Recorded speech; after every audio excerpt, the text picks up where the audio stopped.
Imagine walking into a store, expecting nothing out of the ordinary, only to witness something that stops you in your tracks: a cashier refusing service to a veteran. A man who served his country with honor. But what happens next is something no one saw coming, because the CEO of the entire company is standing in line, watching it all unfold, and he's not about to let this slide. Before we dive into the story, don't forget to like, share this video, and subscribe to the channel to help us reach 1,000 subscribers. Your support means the world to us and inspires us to create even more engaging content. And of course, don't forget to subscribe. The mid-morning rush at Evermart was in full swing, with customers moving through aisles, carts filled with everything from fresh produce to high-end electronics. The hum of conversations blended with the rhythmic beeping of checkout scanners. Employees in neatly pressed uniforms moved swiftly, their faces polite but distant. James Caldwell stood in line, blending in with the crowd, dressed in a plain button-down shirt and slacks. To the average shopper, he was just another customer. To Evermart, he was its CEO. He had built this company from a single store into a national powerhouse, priding himself on customer service and ethical business practices. But lately, something had felt off. Complaints had trickled in, small at first, but persistent. Stories of employees showing clear favoritism, of customers being treated based on their spending habits rather than as equals. So he had come, unannounced and unrecognized, to see for himself. His eyes moved over the checkout lines. A woman in a designer coat and expensive jewelry approached the counter.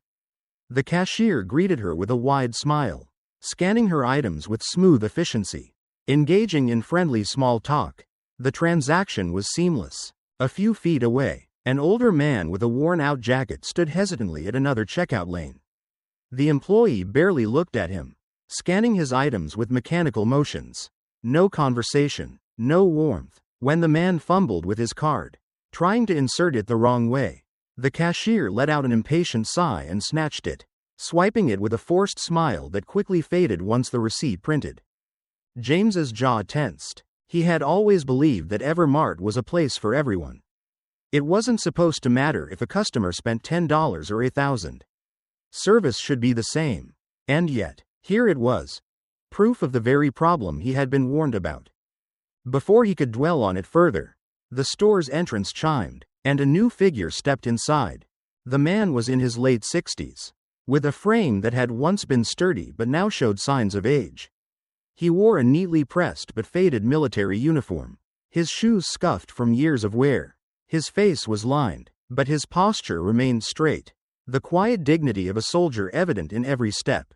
James recognized that look. A veteran. The man, David Miller, moved slowly but with purpose, picking up a few essentials: a loaf of bread, a can of coffee, a carton of milk, before making his way to the checkout. James felt his pulse slow, watching as David approached the register manned by a young woman with sharp, calculating eyes. Catherine. James had seen that kind of expression before. She barely glanced at David as he placed his items on the conveyor belt. Then, just as she reached for the scanner, she stopped. She eyed him from head to toe, her lips pursing. "Sir," she said, voice clipped, "I'm sorry, but we have a dress code for our customers." David blinked, clearly caught off guard. "Excuse me?" Catherine folded her arms. "We require customers to adhere to a certain level of presentation. I'm afraid your attire doesn't meet our store's standards." A few customers turned their heads. Others, sensing tension, pretended not to hear. James felt his muscles tighten. David let out a slow breath. Confusion etched into his features. "This is my uniform," he said. "I served in this for 25 years.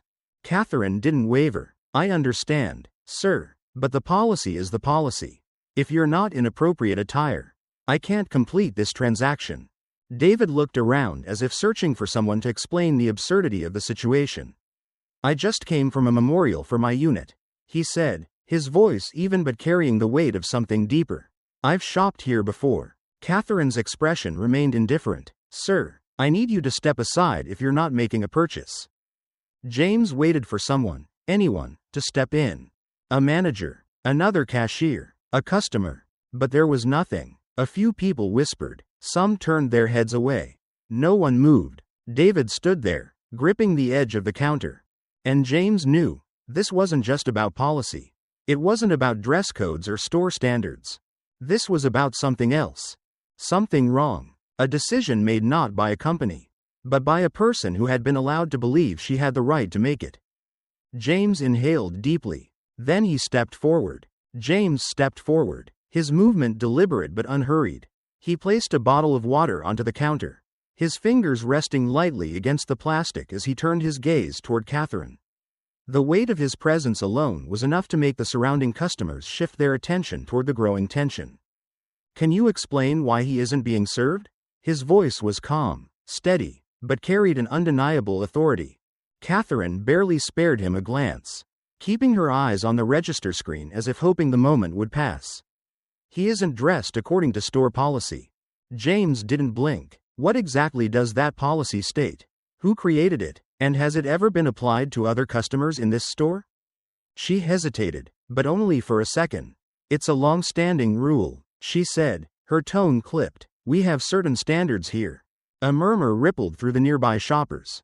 A middle-aged woman whispered to her husband. Another man, standing a few feet away, frowned. "I've seen people come in wearing gym clothes," someone said, loud enough for others to hear. No one stopped them. Catherine stiffened, her fingers tightening around the scanner. James didn't move. "So the policy is enforced selectively," he said, his tone neither accusing nor aggressive, just a simple observation. A young employee, standing near the produce section, seemed to hesitate before stepping forward.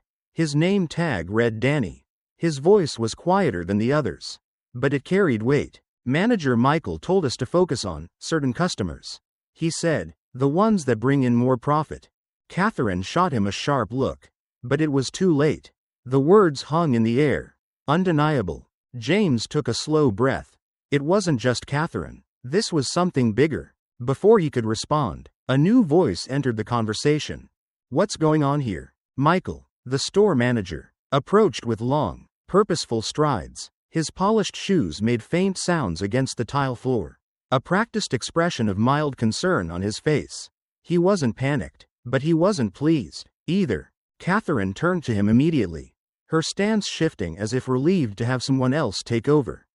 "This customer is causing a disruption," she said, gesturing toward David without a hint of hesitation. "I was just following protocol." Michael turned his attention toward James. His gaze lingered for a moment, as if trying to place him. Something about him seemed familiar, but he couldn't quite place it. Michael forced a smile. "I'm sure this is just a misunderstanding," he said smoothly. "We'll resolve it quickly." James didn't smile back. "And how exactly do you plan to do that?" Michael hesitated. "We'll handle it internally." James remained unmoving. "And will handling it include reviewing your policy? Ensuring it applies to everyone equally?"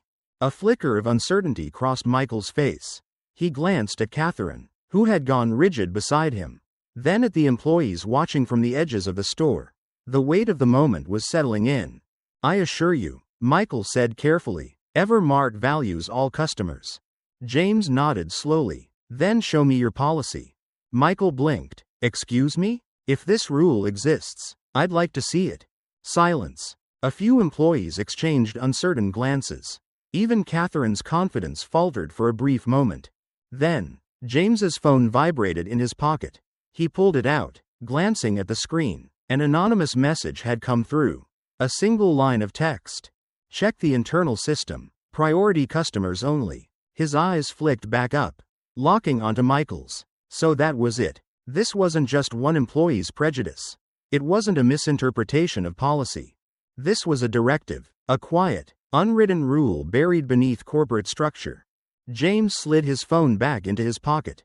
When he spoke, his voice was unwavering. "I think we need a meeting," he said, "and I think it's time everyone here knows exactly who I am." Michael's face drained of color as James reached into his jacket and pulled out his Evermart identification card. "James Caldwell, CEO." Michael's lips parted slightly, but no words came out. The store had gone completely silent. A heavy silence hung over the store. Customers who had been quietly shopping moments before now stood frozen. their eyes darting between James and Michael. Employees exchanged uncertain glances, as if waiting for a cue on how to react. A few customers had already raised their phones, recording the confrontation, their screens reflecting back the tense atmosphere. Michael's face had lost its usual composure. He swallowed hard, but quickly forced himself to regain control. He adjusted the lapels of his jacket and took a step toward James, lowering his voice in an attempt to salvage the situation. "Mr. Caldwell, if there's an issue, I'm sure we can resolve it internally," he said, his tone carefully measured. "We wouldn't want to disrupt operations unnecessarily." James kept his eyes locked on him. He had seen this kind of maneuver before, the subtle attempt to defuse a situation by offering a convenient, quiet solution. It was an approach designed to keep everything contained, to avoid making waves. Internally, James repeated, his voice calm but firm. He let the word sit in the air for a moment, allowing its weight to settle before continuing. "No, I think we'll resolve this right here, with everyone." His gaze moved past Michael, sweeping over the employees watching from behind counters and displays. "I want every employee in this store gathered here now.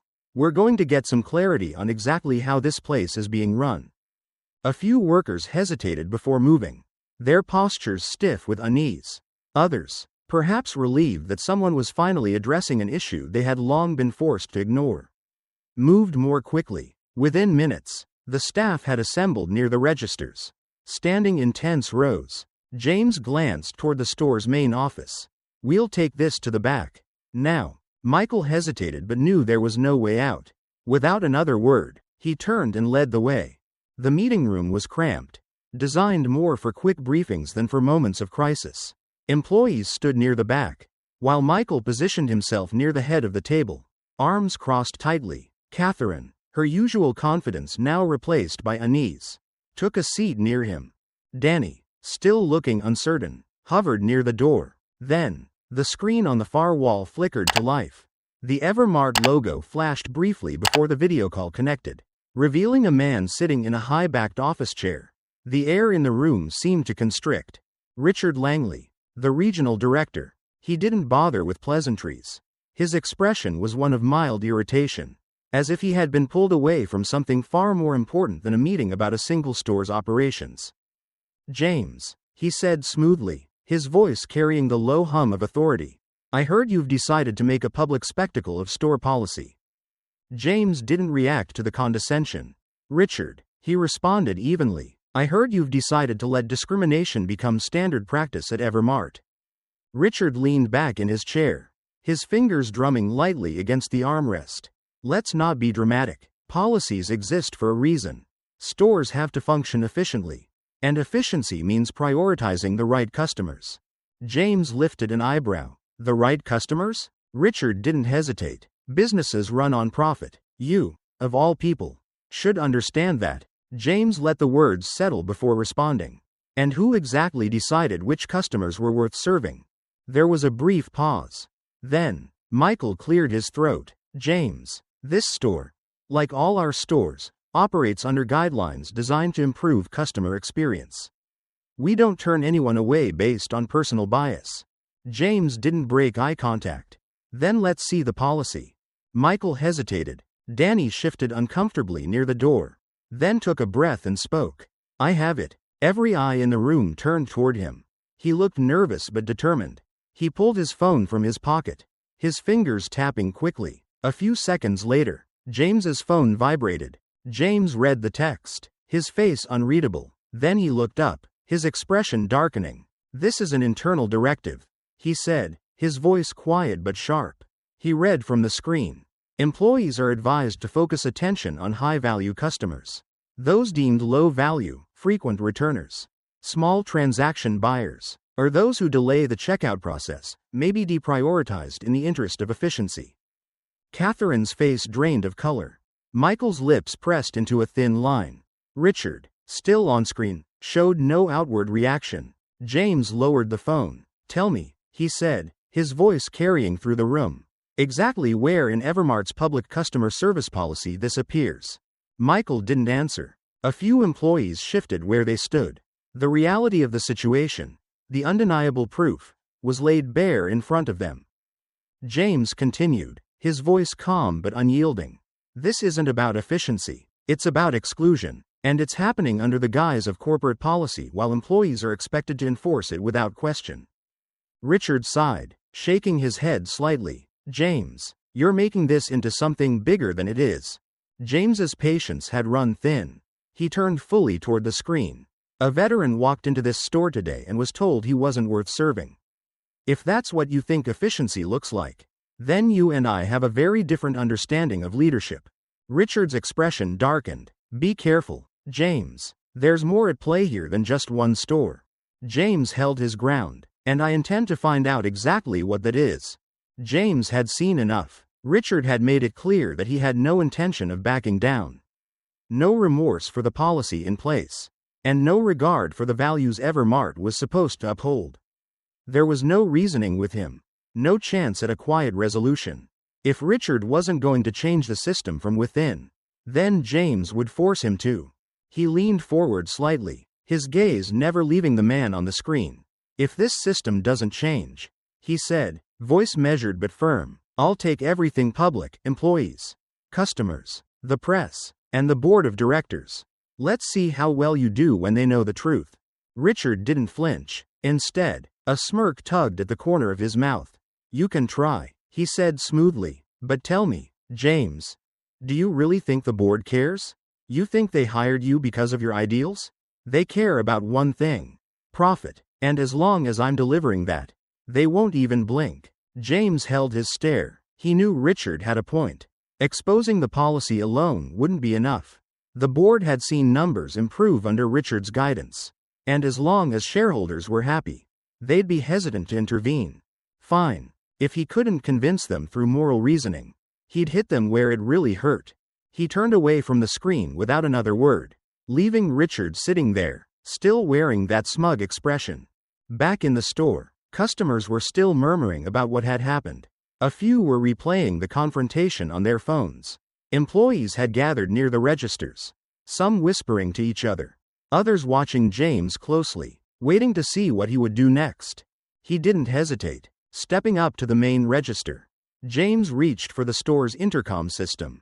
Gripping the microphone, he glanced across the store, making sure he had everyone's attention before speaking. I want to apologize, he said, his voice carrying through the speakers. What happened today should never have happened. This store, this company, was built to serve everyone. No exceptions. No one should walk in here and wonder if they'll be treated differently based on how they look, how much they spend, or where they come from. A few heads nodded. A ripple of quiet agreement moved through the room. He continued, from today forward, we are implementing a new policy. One that is simple. Every customer will be treated with the same respect. No more prioritizing based on spending habits.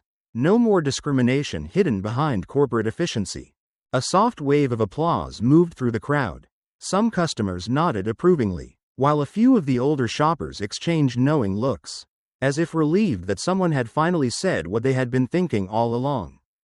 Some of the employees looked uncertain. Others, like Danny, stood taller, as if emboldened by what was happening. But not everyone was pleased. James barely had time to put the microphone down before his phone buzzed. The name flashing across the screen made it clear who it was. Richard, he answered without greeting. You just made the biggest mistake of your career. Richard's voice was low and cold. James let out a breath. Unfazed. Did I? You think you're in control here. But you're not. Richard continued. You might have the title of CEO. But you know as well as I do, if you lose the board, you lose everything. James didn't respond immediately. Instead, he let the silence stretch, listening to the murmur of the store in the background. I don't care about titles, he said finally. What I care about is fixing this company before it turns into something unrecognizable. Richard let out a dry chuckle. You always were an idealist. James didn't argue. This isn't over, Richard warned. You've made enemies today, James. And trust me, they won't let you walk away from this unscathed. The call disconnected before James could say another word. He lowered the phone, exhaling slowly. He wasn't naive. He knew this wasn't the end. Richard wouldn't go down easily. And if what he had said was true, there were others who were invested in keeping things exactly the way they were. But for now, James had won the first battle. He had changed the conversation, shifted the culture inside this store. That was the first step. And then, as the tension in the store finally started to ease, Danny approached him, his expression serious. "I need to show you something," Danny said quietly, glancing around before pulling his phone from his pocket. James leaned in slightly as Danny swiped through his messages, then turned the screen toward him. The moment James saw the emails, his pulse ticked up. The messages were from Richard, directives sent over the last several months, outlining exactly how the store rankings worked, how high-value customers were to be prioritized, and worst of all, financial manipulations. James read through them quickly, his mind already moving ahead to the implications. These weren't just emails about store policy. They were evidence of fraud. Richard hadn't just created a biased system, he had been actively inflating store performance metrics to make it seem like his policies were working better than they actually were. James looked up at Danny, meeting his eyes. "You did the right thing bringing this to me," he said. Danny nodded. "What do we do now?" James glanced toward the front of the store, where customers were still checking out, where employees were still working. The company looked normal on the outside, but beneath the surface, something far bigger was unraveling. "This isn't just about a store policy anymore," James said, his voice steady. "This is bigger, and we're going to expose all of it." James sat at his desk, staring at the emails Danny had forwarded. The implications were clear. Richard Langley had been manipulating Evermart's financial reports, inflating numbers to make it appear that his customer prioritization strategy was driving profits. In reality, the system was a facade, designed to funnel money into bonuses for executives while artificially boosting stock performance. A single leaked email wasn't enough to take Richard down. If James wanted to bring this to the board, he needed something undeniable, hard proof. He turned to Danny, who stood near the door, looking uneasy. "I need every questionable transaction, every directive from Richard, and anyone else who's been involved in this," James said, keeping his voice low. Danny hesitated, glancing at his phone. "I know someone," he said. "She used to work in the financial department under Richard. She left a while ago, said she didn't want to be part of whatever was happening." James nodded. "Get in touch with her. If she has anything concrete, I need to see it." Danny hesitated for just a moment, then nodded. "I'll set it up." Later that evening, James and Danny sat in the corner of a dimly lit cafe. The air smelled of burnt coffee and old wood, the kind of place where conversations happened in hushed tones. Across from them sat Lisa Tran, a former financial analyst for Evermart. Lisa looked over her shoulder before speaking, her fingers wrapped tightly around her coffee mug. "I knew something was off," she said. "At first, it was small, numbers that didn't match up. But then Richard started pressuring us to approve internal transactions that didn't make sense." James leaned forward. "What kind of transactions?" Lisa exhaled. "Fake ones. Richard and his team created a system where high-value customers' purchases were being recorded multiple times in different stores. It made it look like they were spending more than they actually were. And since these were digital transactions, no one questioned them." Danny frowned. "So the company was reporting revenue that didn't exist?" Lisa nodded. "And it wasn't just about inflating numbers. Richard and a handful of executives were collecting performance bonuses based on these false metrics. Every quarter, they manipulated the reports to show growth that wasn't real." James processed this. It was worse than he thought. "Do you have proof?" he asked. Lisa hesitated. Then she reached into her bag and pulled out a small black external hard drive, setting it on the table.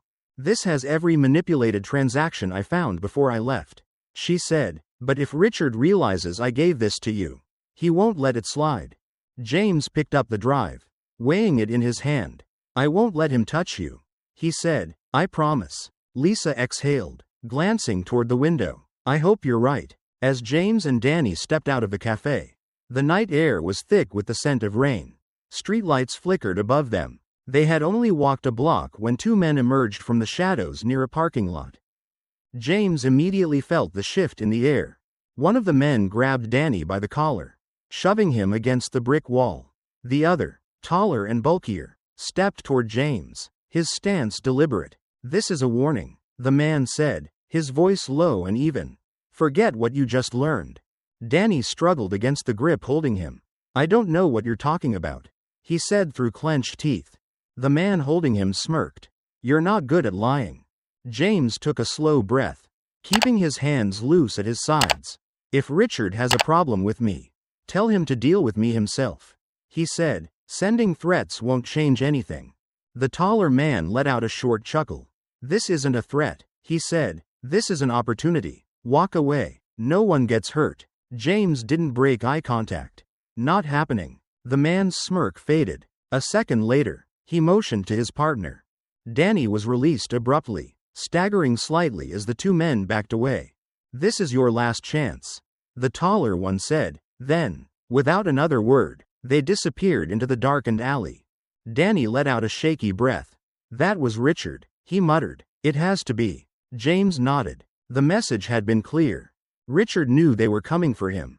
James knew that taking on Richard directly within Evermart's internal structure wouldn't be enough. The board cared about profit, not ethics. Exposing the truth through traditional channels wouldn't work when those in power had a vested interest in keeping things the way they were. So, he turned to someone who had built a career on uncovering corruption. Ryan Carter was a name that struck fear into corporate executives.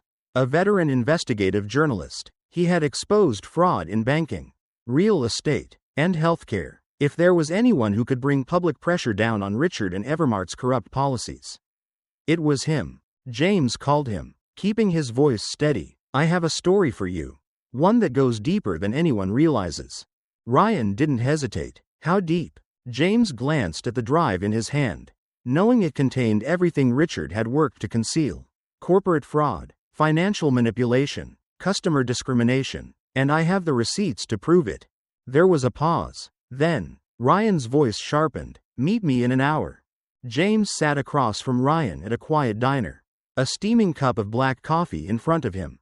The journalist flipped through printed copies of the emails, his sharp eyes scanning every detail. You realize what this means? Ryan finally said, looking up. If I run this, it won't just be about Richard Langley. Evermart as a whole is going to take a hit. The board won't like that. James leaned forward. They can deal with it however they want. My job is to fix this company before it turns into something beyond saving. Ryan studied him for a moment, then nodded. I'll start making calls. But if this goes live, Richard won't sit still. He'll come at you with everything he has. James exhaled. He already has. Richard moved first. Hours before the article was set to publish, he held a last-minute meeting with Evermart's board of directors, spinning the situation in his favor. James sat at the long conference table, facing a room full of executives who had been blindsided by the media storm that was about to erupt. Richard stood at the head, his demeanor calm, but his eyes calculating. James has crossed a line. Richard began, addressing the room. He's gone rogue, leaking internal documents to the press, undermining Evermart's reputation, all over a trivial store policy. Some board members nodded, their expressions grim. Others exchanged uncertain glances. One of them, a senior member named Howard Lane, spoke up. James, is this true? James met his gaze without hesitation. I didn't leak anything. I took evidence of fraud to a journalist because I knew it would never be addressed internally. Richard smirked. Fraud? Let's not be dramatic. We implemented a strategy that improved efficiency. There was no deception, only optimization. James pulled out the drive Lisa had given him and placed it on the table. If that's the case, let's verify it. This contains every manipulated transaction tied to Richard's system. If he's telling the truth, he shouldn't have anything to hide. A long silence followed. Richard's expression darkened. This is nothing but speculation.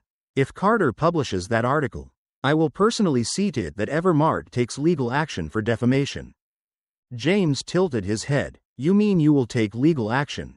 The distinction wasn't lost on the room. A few members of the board shifted uncomfortably. Howard, the most senior member, cleared his throat. Richard, if there's nothing to hide, I don't see why we wouldn't conduct an internal review. Richard clenched his jaw, but before he could respond, his phone buzzed. Several board members glanced at their own devices.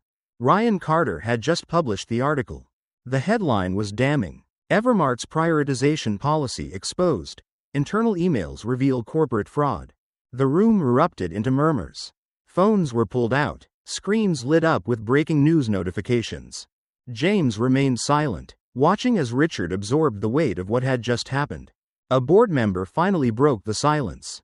"We need to open an investigation." Richard's fists tightened at his sides. But he knew the damage was done. His control was slipping. James left the meeting knowing Richard wasn't finished. As he stepped into the hallway, his phone vibrated. A text from Lisa. "Richard didn't do this alone. Someone else is pulling the strings." James stopped walking, the implications sinking in. This wasn't just Richard. There was someone higher up. Someone who had allowed all of this to happen. And now, James had to find out who.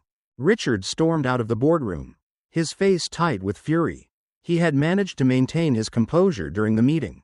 But as soon as the doors shut behind him, his mask cracked. His grip on Evermart had just been shaken. But it wasn't over. Not yet. James remained seated at the long conference table, watching the board members murmur amongst themselves. Despite the damning evidence, Richard hadn't been fired. Instead, the board had chosen the safer route, an internal investigation. It gave them the appearance of taking action while still buying time. And it gave Richard room to retaliate. James knew that if Richard had even the slightest chance of regaining control, he would take it, and that meant James had to move faster. He wasn't just fighting a crooked executive, he was fighting a system that had protected him for years. As he walked out of the boardroom, Danny caught up to him, his expression tense. "Richard has too many connections," Danny muttered. "They might investigate him, but they're not going to get rid of him unless something forces their hand." James nodded. "Then we have to force it." Later that evening, James sat at his desk, scrolling through the files Lisa had just sent him. Each email was worse than the last.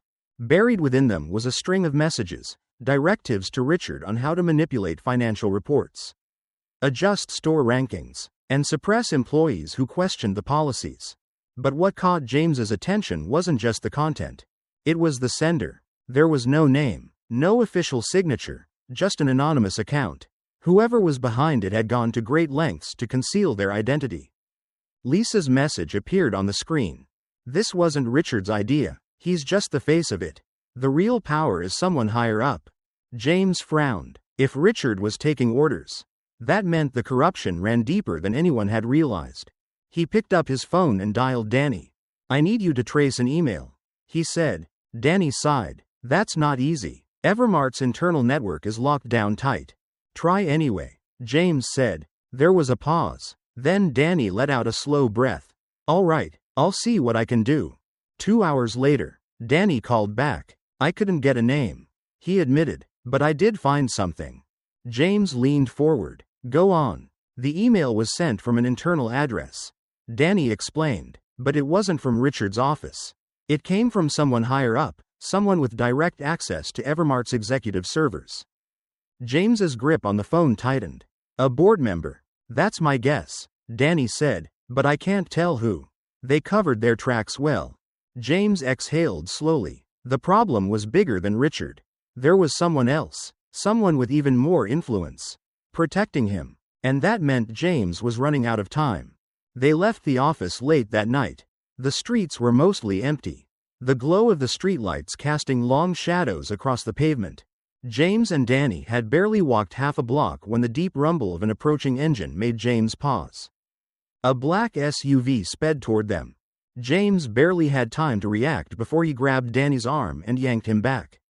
The SUV veered, its tires screeching as it missed them by inches before disappearing down the street. Danny stumbled, his breath coming in sharp gasps. "That wasn't an accident," he said, his voice tight. James didn't need to answer. He already knew. They had just been warned. Richard had always known that James was a threat. But until now, he had underestimated him. That mistake wouldn't happen again. The meeting had barely ended when he made his way to a private lounge at an upscale club. The kind of place where decisions were made over expensive whiskey and cigar smoke. A single man sat at the far end of the dimly lit room, swirling a glass of amber liquid in his hand. Chambers. A name that carried more weight than most people understood. He had been on the board for decades, long before Richard had even stepped into Evermart's executive ranks. He wasn't just a decision-maker, he was the one who ensured things stayed exactly the way they were meant to be. Richard sat across from him, gripping the edge of his chair. James is getting too close. If we don't act now, he'll unravel everything. Chambers took a slow sip from his glass before setting it down with deliberate ease. He studied Richard for a moment, then smirked. "Relax," he said. "I already have a plan." James arrived at Evermart's corporate headquarters the next morning, unaware that the trap had already been set. The moment he stepped into the lobby, he noticed something was off. The usual greetings from employees were missing, their glances cautious, some outright avoiding his gaze. Then he saw them. Security. 3 men in dark suits stood near the elevators. They weren't just watching, they were waiting for him. Before he could react, Martha Lewis, a senior board member, stepped forward, holding a thick folder in her hands. "James," she said, her voice calm but distant. "We need to speak, now." James followed her into a private conference room, where several board members had already gathered. Richard sat at the far end of the table, his expression unreadable. Martha placed the folder down and opened it. "We have received concerning reports that you have been engaging in fraudulent activities," she said. James frowned. "What?" She slid several documents toward him. "Financial records linking you to insider trading. We have evidence that you used privileged company information to manipulate Evermart's stock for personal gain." James stared at the papers. They were official looking, filled with numbers and transaction records that he had never seen before. He looked up, his gaze landing on Richard. This was his move. "You don't actually believe this, do you?" James asked, looking around the table. "This is a setup." Richard leaned forward, his expression carefully composed. "No one wants to believe it, James. But the evidence is here. And in the interest of the company's reputation, we can't ignore it." James exhaled slowly, forcing himself to remain calm. "This is a manufactured attack," he said. "You have no real proof." Martha folded her arms. "We have enough to warrant an investigation. Effective immediately. You are suspended from your role as CEO until the matter is resolved." James clenched his jaw. He knew this wasn't about due process. This was about removing him before he could expose the real corruption. Lisa and Danny were waiting for him as he left the building. "We have something," Lisa said, holding up her phone. Danny gestured toward the screen. "The transactions they're blaming you for? We traced them back to an internal server. But here's the kicker, it wasn't from your office." James took the phone and studied the details. The false transactions had been executed from Evermart's headquarters, but the IP address was registered to Richard's division. "This proves it," Lisa said. "If we can release this before the board finalizes their decision, they'll have no choice but to investigate Richard instead." James exhaled, his mind already moving to the next steps. He needed to act fast. Just then, his phone vibrated. A text message. "You're playing with fire, Caldwell. Walk away while you still can." James stared at the screen. The game had just changed. James sat at his desk, knowing that time was against him. The board meeting was set, and if he didn't act now, Richard would succeed in pushing him out before he could expose the truth. He picked up the phone and dialed Ryan Carter. The journalist answered on the second ring. "Tell me you've got something for me," Ryan said, skipping any pleasantries. James exhaled. "I need this to go live before the board meeting. I have proof Richard has been inflating revenue numbers, using false data to justify his policies and pocket millions in performance bonuses." Ryan paused. "You sure you want to do this now? If I don't, they'll bury me before I get the chance." There was a moment of silence.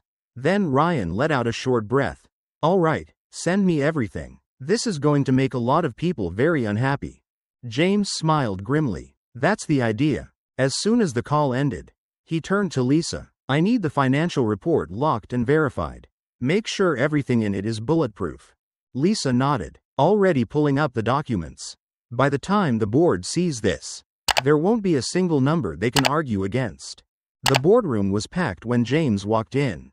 Every seat at the long oak table was occupied, and several high-level executives stood along the walls.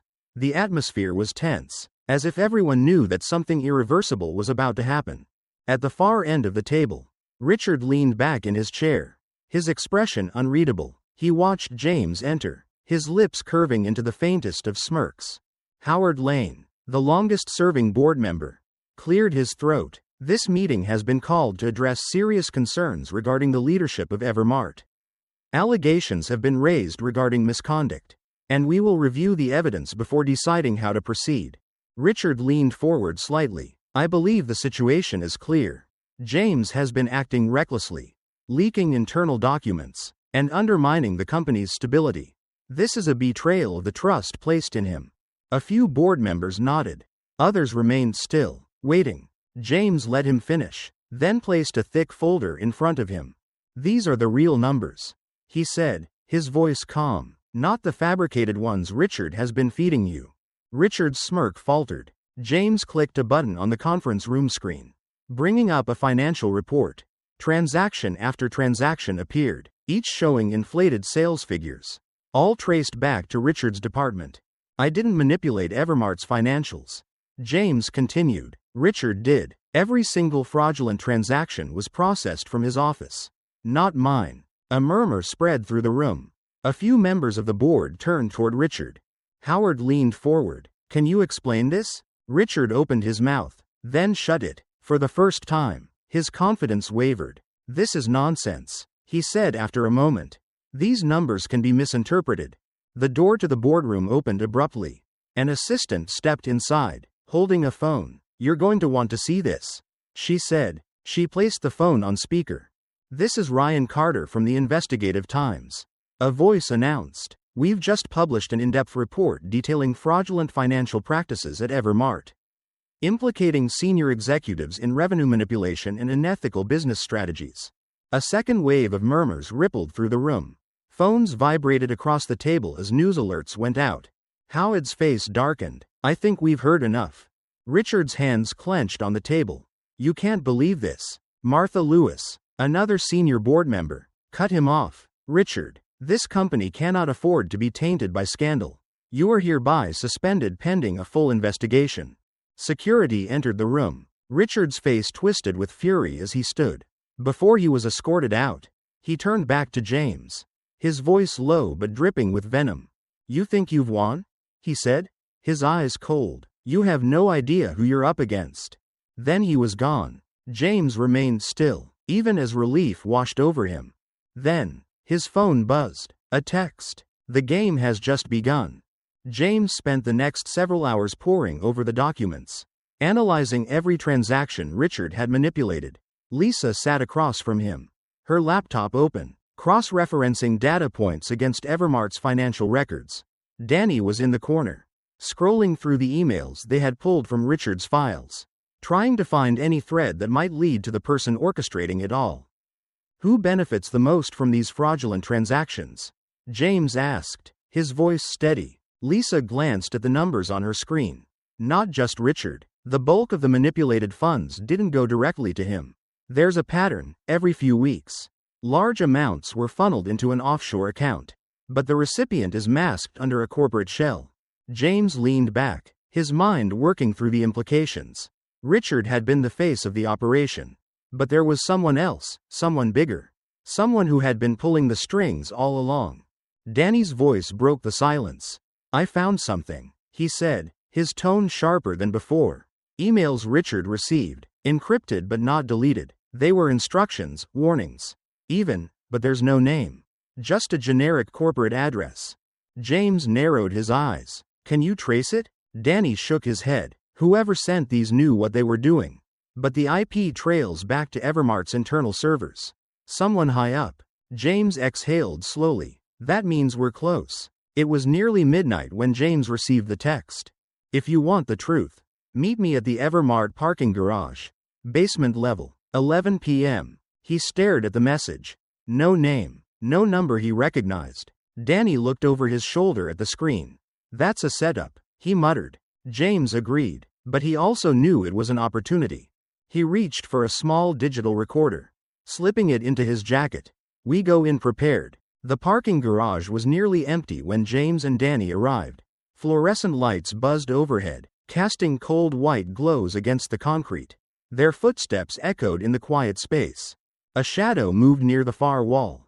James slowed his steps as a man emerged from the darkness. His silhouette sharp under the flickering light. He was older, well-dressed, with a posture that radiated control. James had seen him before at board meetings. Always calm, always observing but rarely speaking. Now, he was here, waiting. Chambers regarded him with something between amusement and curiosity. I was wondering when you'd figure it out. James didn't react. So it was you. Chambers smiled faintly. Richard was useful, but he was reckless. You forced my hand. James felt Danny stiffen beside him. But he kept his voice even. Why go through all this trouble? You already sit on the board. You already have power. Chambers took a slow step forward. Power isn't about titles. It's about control. Evermart isn't just a retail chain, it's a machine. A machine that moves billions of dollars. You think shareholders care about a few inflated numbers as long as they see returns? James held his ground. And you think you can keep this hidden forever? Chambers chuckled. James, do you really think anyone in that boardroom wants to change the way things work? Do you think they'll choose you over stability? James clenched his jaw. They'll choose the truth. Chambers' smile faded. He studied James for a long moment. Then exhaled. I'm giving you a choice. James said nothing. You can walk away from this. Chambers continued. Stay on as CEO. Keep the company running. Make your money. Be celebrated. Or, he tilted his head slightly. You keep pushing, and you'll lose everything. James felt the weight of the moment pressing down on him. This wasn't just a warning, it was a promise. But he had made his choice long before this conversation. His gaze didn't waver. Evermart belongs to its employees. Its customers, not to people like you. Chambers watched him, then let out a quiet chuckle. Then we'll see how far you get. He turned and walked back into the shadows, disappearing as suddenly as he had appeared. James let out a slow breath. He had peeled back the first layer of corruption. Now, the real fight was about to begin. James had always known that taking on Richard was just the beginning. Now, with Chambers exposed as the true mastermind, the war was escalating. The first signs came the morning after their confrontation. Evermart's financial department received an urgent notice. An internal audit had been launched, targeting James's recent decisions. The inquiry was spearheaded by none other than Chambers himself. By noon, employees loyal to James began disappearing. Danny was the first to call him. His voice tense. I just got reassigned, Danny said, effective immediately. And I'm not the only one. They're pulling everyone connected to you. James gripped the phone. Stay where you are. I'll handle it. But even as he spoke, he saw the second wave of attacks unfold. The media, which had previously been highlighting his efforts to reform Evermart, suddenly shifted their tone. Articles began surfacing, questioning his financial decisions, suggesting instability under his leadership. The headlines were coordinated, a smear campaign designed to weaken his support. Chambers was squeezing him from every angle. James knew he needed allies. He set up a meeting with Martha Lewis, one of the few board members who hadn't fully sided with Chambers. She was known for her pragmatism, not loyalty, but right now, that was exactly what he needed. Over coffee, James laid everything out. You saw what Richard was doing, he said, but have you ever questioned who enabled him? Martha sighed, stirring her cup absently. I've never trusted Chambers completely, she admitted, but going after him? That's dangerous. James didn't blink. More dangerous than letting him run Evermart like his personal bank? She hesitated, then leaned forward. What are you asking for? A vote, James said. Help me organize a board vote to strip Chambers of his influence. We bring this to light before he buries me. Martha exhaled slowly, weighing the risk. Then she nodded. I'll see what I can do. Chambers didn't wait to strike back. The next morning, news broke. A headline spread across financial media outlets, accusing James of accepting bribes from outside investors. James sat in his office, watching the fallout unfold on television. A well-dressed anchor delivered the report with a practiced air of concern. The allegations suggest that James Caldwell, CEO of Evermart, may have engaged in unethical financial practices, raising concerns among investors and board members alike. Then the camera cut to Chambers, who sat in a newsroom, his expression grave. Evermart needs stability. Chambers said, "We cannot afford leadership that brings scandal to this company." James turned off the television. His jaw clenched. It was a calculated move. Chambers had just given the board every reason to remove him. But James wasn't out of options. Lisa burst into his office later that afternoon.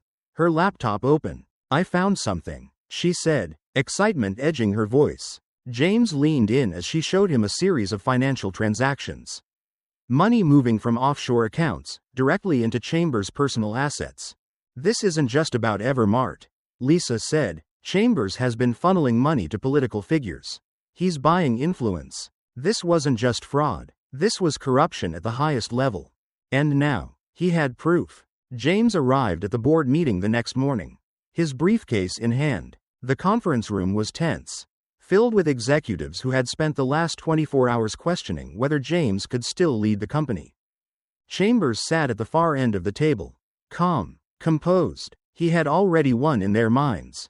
Howard Lane, the senior board member, cleared his throat. "James, these allegations are serious. The board is considering a motion to remove you as CEO.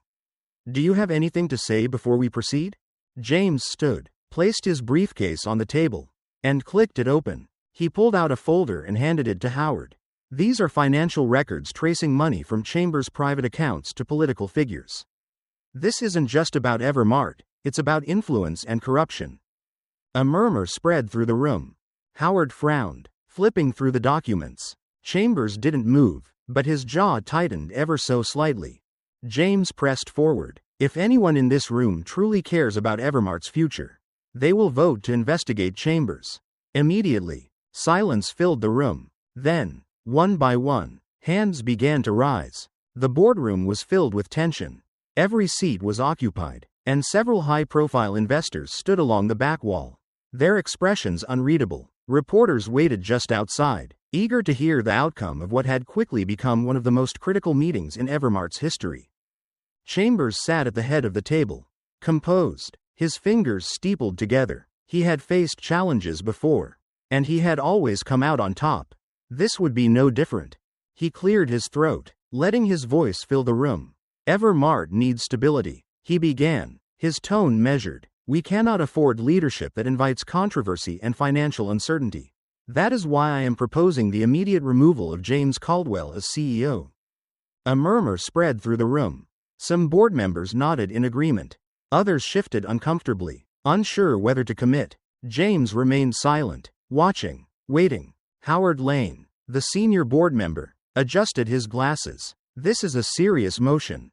We must consider the implications." Chambers offered a tight smile. "The implications are clear. Evermart needs strong leadership, not reckless decision-making that puts our company at risk." James finally stood. He reached into his briefcase and placed a folder on the table. Then, without a word, he pressed a button on the conference room screen. Transaction records filled the display. "These are financial transfers linked directly to Chambers," James said, his voice even. "Hidden accounts, offshore deposits, and political contributions, none of which were ever disclosed." The murmur grew louder. James stepped forward. "For years, Chambers has used Evermart as his personal bank. He manipulated financial reports, funneled money to politicians, and made sure his allies in the company stayed in power." Chambers leaned back in his chair, his expression unreadable. "This is absurd," he said, though his voice lacked the same confidence. "These are unverified documents." Martha Lewis cut him off. "They've been verified. I've reviewed them myself." Howard Lane adjusted his tie, looking visibly unsettled. "This is a serious accusation. Do you deny these transactions took place?" Chambers clenched his jaw. "I deny any wrongdoing." James wasn't done. "If there's nothing to hide, then allow an independent investigation." The room fell completely still. Then, Howard spoke. "I motion for a board vote." One by one, hands went up. Chambers' face darkened as the realization set in. The vote was unanimous. He was out. Security arrived to escort Chambers from the building. He stood, straightened his suit, and turned toward James with a smile that didn't reach his eyes. "You think you've won?" he said quietly. "This is just a battle. The war isn't over." James met his gaze. "Then I'll be ready for it." Chambers let out a low chuckle before walking out. The door shut behind him. And just like that, Evermart belonged to James again. The press was waiting when James stepped outside. Cameras flashed. Microphones were shoved toward him. He held up a hand, silencing the crowd. Evermart will no longer be a tool for the few at the expense of the many. He said firmly, this company will return to its core values, serving customers, supporting employees, and operating with integrity. A wave of applause followed. Inside, Lisa was already organizing the financial cleanup, ensuring that every trace of Chambers' corruption was erased. Danny, now promoted to operations director, was overseeing policy changes across the company. The fight was over, for now, because James knew that people like Richard and Chambers never truly disappeared. They regrouped. They found new ways to manipulate, new systems to exploit, and when they did, James would be ready. At the heart of this story lies a powerful lesson. True leadership isn't about titles or power, but about standing up for what's right, even when no one expects it. James Caldwell didn't just expose corruption, he redefined what it means to lead with integrity. It's a reminder that change often starts with a single decision to do the right thing, no matter the risks. What would you have done in his position? Do you think more companies should be held accountable for their internal policies? Let us know in the comments below. And if you enjoyed this story, make sure to subscribe to Undercover Truths so you don't miss the next eye-opening investigation. Your support helps us bring more stories of justice, courage, and truth to light. Stay tuned. There's always more beneath the surface.